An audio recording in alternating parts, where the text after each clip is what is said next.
পরপুরুষের জন্য কেঁদে কেঁদে কেঁদে কেঁদে ঘুরে বেড়ালি, আর সকালবেলা বাড়িতে এসে ঘুমটা তুলে বলছে আমি এ বাড়ির বউ, আমি এ বাড়ির বউ। তাই হয় নাকি? তোকে এই বাড়ির বউ বলতে না আমার ঘেন্না করছে, ঘেন্না। এই যে লোকটা এতগুলো কথা বললো, সেগুলো কি মিথ্যে নাকি?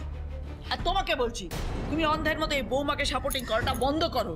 এইরকম না বুঝে না বিচার করে আর বৌমার হয়ে তুমি সালিশি করো না। এই অলক্ষীর জন্য এই এতগুলো কাণ্ড ঘটলো। আর যদি বিপাশা ম্যাডাম না থাকতো তাহলে কি হতো? আমার ছেলেটা হয়তো সারা জীবন জেলে কাটাতো। আর এইরকম যদি ঘটনা ঘটতো তাহলে এই মেয়ে কি তার দায় নিত?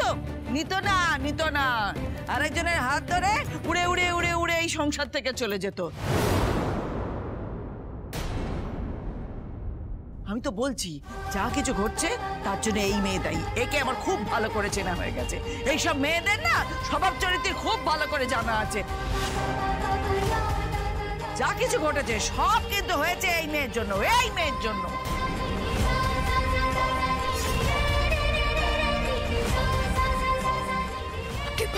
কি কথা কেন বলছেন বলুন তো মা? আপনি সত্যি বিশ্বাস করেন তো যে ইচ্ছে করে ক্ষতি করেছে? আপনি এটাই বিশ্বাস করেন তো? তাই তোমার ধরে একই কথা বলে যাচ্ছেন আমাকে। ঠিক আছে, আমি কথা দিচ্ছি আর কারো কোনো ক্ষতি হবে না আমার জন্য। এই সংসারের কারো কোনো ক্ষতি হবে না, কোনো ক্ষতি করবো না আমি। তোমার শাশুড়ির কথা তুমি এত কষ্ট পেও না শিব। রাজ ফিরে আসুক, সব সমস্যা ঠিক হয়ে যাবে। আমার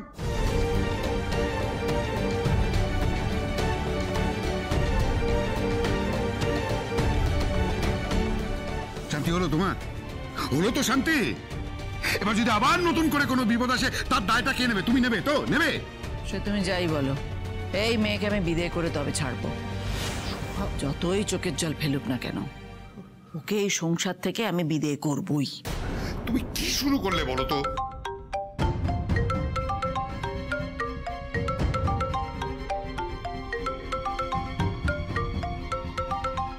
সব অশান্তির মাঝে আবার লাভলি কেন ফোন করছে? হ্যাঁ বল। এবার তো শোন, বিকেল 4টের সময় আমার সঙ্গে দেখা করবি। কেন? কেন মানে? বলছি দেখা করবি তো করবি, লাভলির অর্ডার। আরে কেন সেটা তো বলবি। আরে একটা রিলস বানাও। আরে বলছি তো তুই চলে আসবি, বুঝলি? হ্যাঁ, আরে এসব কাল করলে হয় না? না রে, আজকেই করতে হবে। প্লিজ কালকে কর। जो कल करे सो आज, जो आज करे सो अब। বিকেলে চলে আসবি কিন্তু, আমি ওয়েট করব।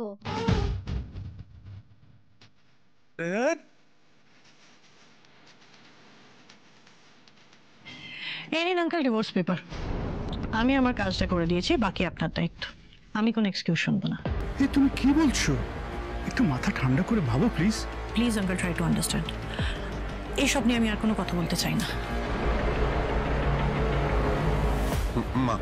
মা তুই আমার একটা কথা শোন। দেখ, ডিভোর্স, বিয়ে, এসব ব্যাপার এরকম হয় না। এসবের মধ্যে অনেক আইনি জটিলতা থাকে। পাপা প্লিজ, এইসব বিষয়ে আমি আর কোনো কথা বলতে চাই না। না না, তুই একটা কথা শোন না। দেখ দেখ এইসব করতে গিয়ে যদি কোনো রকম গন্ডগোল হয় তখন কি? আমি বুঝতে পারছি। পাপা প্লিজ, তোমার কথা শুনে যদি আমি চলি তাহলে আমি বাঁচতে পারবো না। এসব তুই কি বলছিস বলতো? এসব কথা বলিস না। দেখ, জেদ করিস না, একটু প্র্যাকটিক্যালি ভাবার চেষ্টা কর। আমি প্র্যাকটিক্যালি কথাটা ভেবে বলছি পাপা। তুমি বুঝতে পারছো না, আমার চোখের সামনে অন্য কেউ ওর সাথে সুখে থাকবে আর আমি প্রত্যেকদিন তিল তিল করে মরবো, সেটা হতে পারে না। কিন্তু ঠিক নয় বিপাশা। ঠিক ভুলের বিচার করার আমি কেউ নই পাপা। আমার জন্য যেটা ঠিক আমি সেটাই করছি। তুমি এইসব নিয়ে কোনো কিছু না ভেবে আমাদের বিয়ের অ্যারেঞ্জমেন্ট করো।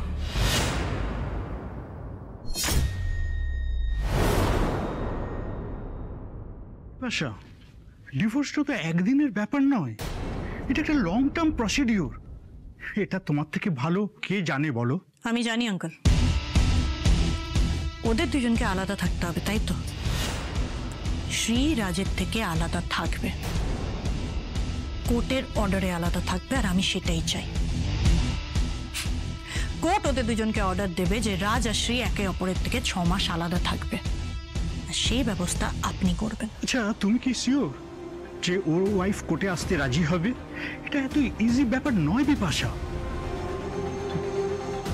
তুই একটা জিনিস বোঝবা, এটা কিন্তু ওই কফি খেতে খেতে বোর্ড মিটিং করা নয়, এত ইজি ব্যাপার নয়। এটা একটা বড় ব্যাপার, কত কিছু রোডবে সমাজে, বুঝতে পারছিস? সত্যি এটা অনেক বড় ব্যাপার, কারণ এটা আমার লাইফের ব্যাপার। তাই আমার লাইফে আমি যেটা চাইবো সেইটাই হবে। এখানে দাঁড়িয়ে আপনাদের দুজনের সামনে আমি কথা দিচ্ছি, কোর্টে উঠে রাজ আর শ্রী যাতে একই কথা বলে সেই ব্যবস্থা আমি করব। আমি সত্যি জানি না শ্রী, এই মুহূর্তে আমার তোমায় কি বলা উচিত। আমার নিজেকে খুব খুব অভাগা আর অসহায় মনে হচ্ছে। বারবার মনে হচ্ছে যে কেন আমাদের দেখা হলো, কেন আমাদের আলাপ হলো, কেন আমরা একসাথে সংসার পাতলাম। হয়তো হয়তো এসব না করলেই ভালো হতো।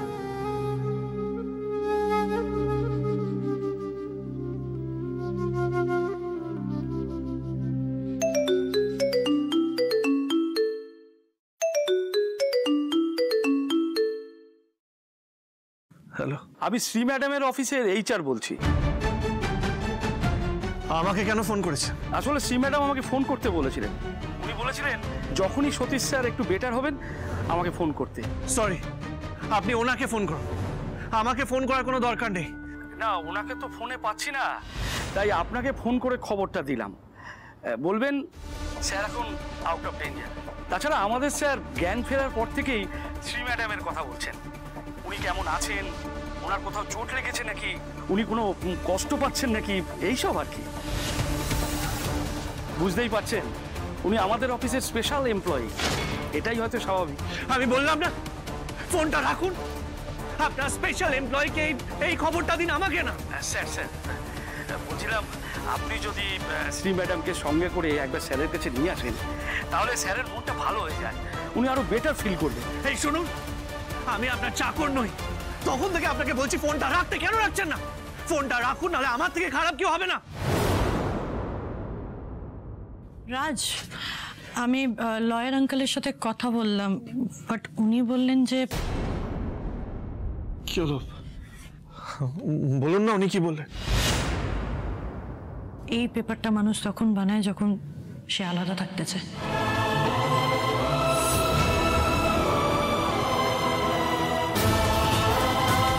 আমি জানি রাজ, ডিভোর্স কথাটা শুনতে তোমার খুব কষ্ট হচ্ছে। আইনি তোমাদের দুজনকে এবার থেকে আলাদা থাকতে হবে রাজ।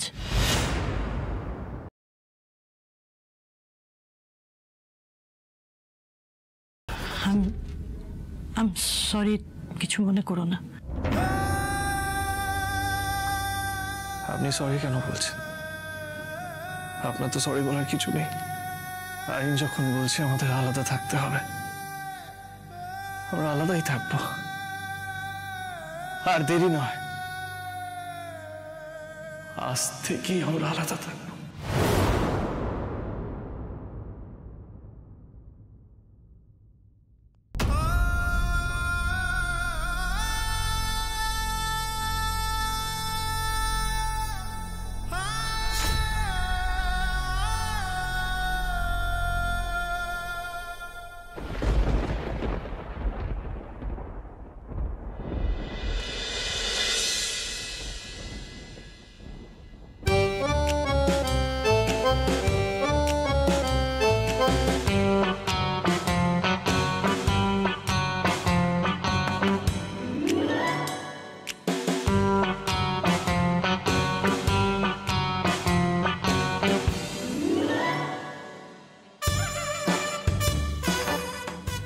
ব্যাপার রে, তখন থেকে দেখছি মেয়েটা কোণে সেজে কখনো বসছে, কখনো পায়চারি করছে, এমন তো দেখিনি বাপু। আরে পিসি, তুমি ওকে চেনো না? ও তো রিলস বানায়, আমি তো দেখেছি। ও, তুমি আমাকে দেখেছো? বাহ, তার মানে তুমি আমায় ফলো করো? হচ্ছে তুমি আমায় ফলো করো না। শোনো না, বলছি আমার না কিছু সাবস্ক্রাইবারের দরকার গো, একটু ফলো করে দাও না। মোবাইলটা খোলো। হ্যাঁ শোনো না, বলছি আমি আজকে বিয়ে করব, তোমরা কিন্তু থেকো। হ্যাঁ আসলে লোকজন থাকলে না রিলটা আরো ভালো লাগবে দেখতে। থাকবে তো? হ্যাঁ নিশ্চয়ই, সবাই থাকবো।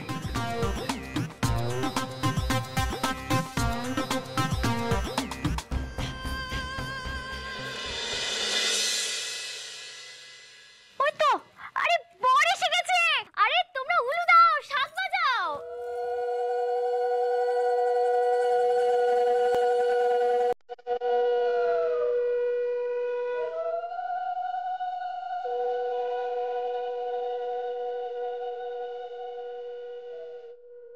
আরে এদিকে আয়।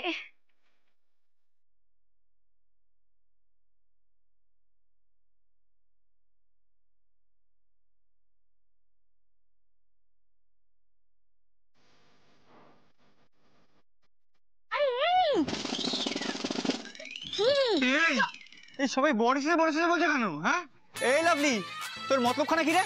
আরে এই পোশাকে আর কি মতলব হবে? হ্যাঁ তুই বল, আমি কোনে। চল বিয়ে করবি, চল।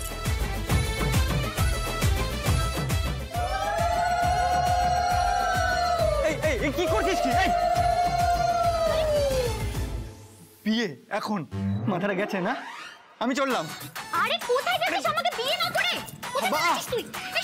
এই ছাড়তে এই দেখি আরে পালাস না, পালাস না। বিয়ের আসর থেকে বর পালালে আমার বদনাম হবে। পাগলামো করিস না। আরে আমি রিল বানাবো, রিল। রিল? আমার না কিছু ফলোয়ারের দরকার। আরে তুই বুঝতে পারছিস না কেন? তুই দেখছিস না পিছনে লোকজন দাঁড়িয়ে আছে? আমি সবাইকে জোগাড় করেছি। এখন তুই পালিয়ে গেলে হবে বলতো? দেখ আমি মেয়েটা যেমনই হই না কেন, আমি তো এক বাঙালি মেয়ে। আমি চাইলেই কিন্তু একজনকে রিলের জন্য ডাকতে পারতাম, কিন্তু রিলে একজনকে বিয়ে করব আর রিয়েলে আরেকজনকে বিয়ে করব, সেটা কখনো হতে পারে বলতো? কিন্তু তুই যদি আমাকে বিয়ে করতে না চাস তাহলে তুই চলে যা। আমার সৎমা রেডি আছে আমাকে বিয়ে দিয়ে বিদায় করার জন্য। আর নিহাত আমি রাজি হচ্ছি না, তাই নাহলে এতদিনে সম্বন্ধ দেখে ফেলতো।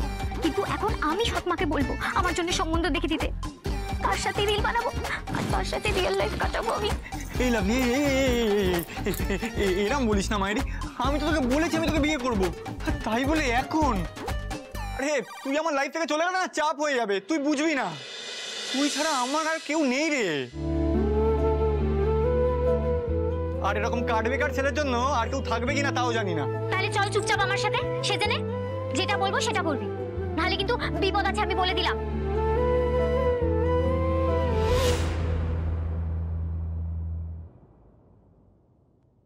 শ্রী, শ্রী, শ্রী,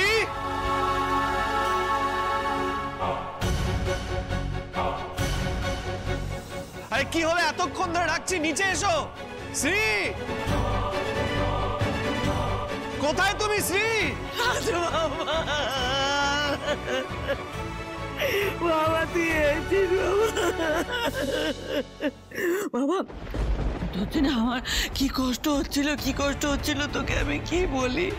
আমি সারা রাত ঘুমোতে পারিনি, আর ভেবেছি তুই কখন আসবি, তোকে আমি কথাটা বলবো। বাবা তুই আর একটা বিয়ে কর বাবা। হয়তো রাজ এসে গেছে, আমি আজই রাজের সঙ্গে কথা বলে সব ঝামেলা মিটিয়ে নেব। দেখ তুই এই মেয়েকে শ্রীকে বিয়ে করেছিলিস তুই ভালোবাসিস বলে। ও কত মিথ্যা কথা বলেছে, ওর বাড়ির লোকজন কত অপমান করেছে, তবু আমি মেনে নিয়েছিল, কারণ তুই ভালোবাসিস বলে। তো সহ্য করা যায় না বাবা। এখানে কত আমাদের এখানে ভাড়াটেরা রয়েছে, তাদের সামনে একটা লোক এলো, সে এসে বললো যে আর একটা লোক সে হাসপাতালে, আজ কি নাম বললো, হাসপাতালে আছে, তার জ্ঞান ফেরার পর তোর বউয়ের নাম ধরে ডাকছে। ও সত্যি সত্যি সত্যি বললো। আর কিছু বলতে হবে না, সবটা আমার বোঝা হয়ে গেছে, আর কিছু বোঝার দরকার না রাজ, তুমি কিচ্ছু জানো না, কিচ্ছু বুঝতে পারোনি তুমি। সত্যি কি সেটা আমি তোমাকে বলছি রাজ। কি ভেবেছো তুমি? তুমি যা বলবে সেটা আমি মেনে নেবো, তাই না? শুনলেন আমি কি বললাম? সবটা জলের মতো পরিষ্কার হয়ে গেছে আমার কাছে, সব বোঝা হয়ে গেছে। না রাজ, তোমার কাছে কিছু জলের মতো পরিষ্কার হয়নি। কারণ সবাই যেমন আমাকে ভুল বুঝছে, তেমন তুমিও আমাকে ভুল বুঝছো। না শ্রী, ভুল বুঝছি না। হয়তো তুমি অনেক কিছু জানো না। তাহলে শোনো শ্রী, কাল সারা রাত আমি লকআপে ছিলাম, তোমার জন্য অপেক্ষা করছিলাম। আমি তো বাদলকে বলেছিলাম যে দেখিস তোর বৌদি আসবে। ও বারবার বলেছে যে না, বৌদি আসবে না। তখন আমি ওকে বুঝাই যে না, শ্রী আসবে, ও আমাকে খুব ভালোবাসে, আমি ওকে বিশ্বাস করি, ও আমার বিশ্বাস ভাঙবে না। কিন্তু না শ্রী, তুমি এলে না, তুমি ভেঙে দিলে আমার বিশ্বাস। কি করে আসবে বাবা? ও তো তখন আর একজনের ওষুধপত্র নিয়ে দৌড়োদৌড়ি করছে হাসপাতালে, তোর কাছে না গিয়েও আর একজনের সেবা করছে। তো প্লিজ কথাটা এইভাবে বলবেন না। আমি যা করেছি শুধুমাত্র রাজের জন্য করেছি, রাজের ভালোর জন্য করেছি।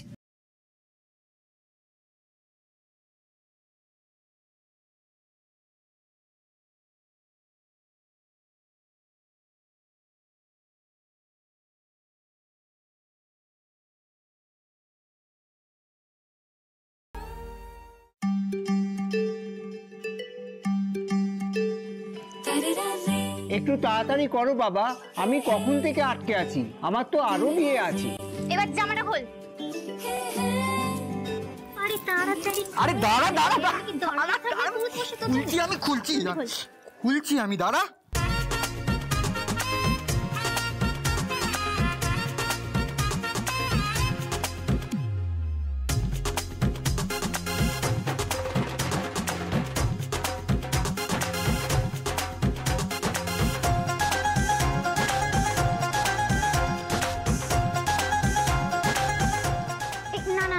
মালাটা আমি এখন পরাবো না, পরে পরাবো। একটা কাজ কর, তুই মালাটা নিজেই পরে নে।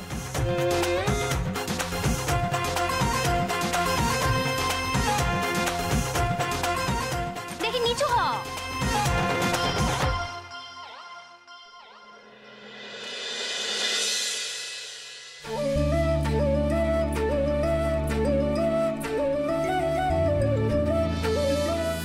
এবার তোকে বেশ বড়বড় লাগছে। বেশ বড়বড় লাগছে না? আরে কি বলছি, আমাদেরকে কেমন লাগছে গো? সুপার হিট ছুটি, দারুণ। সত্যি গো, তোমাদের ভীষণ মিষ্টি লাগছে।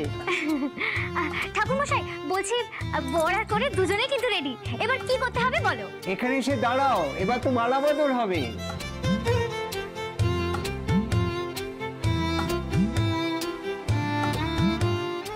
এই কিন্তু কি হচ্ছে বলতো? কেন বিয়ে হচ্ছে? আর মোবাইলটা কার হাতে দিবি? একটু আগে বলি রিল করবি। কি বাবা, মোবাইলটা তো ভুলে গেলাম। আচ্ছা আমার এই ব্যাগে আছে, বের কর। না এই তো বলছি, তুমি একটা ভিডিও করে দাও না। শুনছো? শোনো, সবাই শোনো। এই আমাকে একটা কথা বলতো, তুই কি করে সুস্থ করবি? তুই কি ডাক্তার নাকি? আর ওর বাড়ির লোকজন ছিল না, তারা কি করছিল? হ্যাঁ, তুই কে হস? ওর এত দরদ কিসের ওর ওপরে? তোর বর থানায় রইলো, তুই সেখানে না গিয়ে ওইখানে দৌড়ে চলে গেলি, সারা রাত সেখানে কাটালি। আর ওই লোকটার জ্ঞান ফেরার পর তোর নাম আওড়াচ্ছে, তোর নাম জপ করে যাচ্ছে। কি ভেবেছিস কিচ্ছু বুঝি না? আমার ছেলেটা সরল সাদাসিধে, কিন্তু আমি তো ঘাসে মুখ দিয়ে চলি না। আপনি বুঝবেন না মা,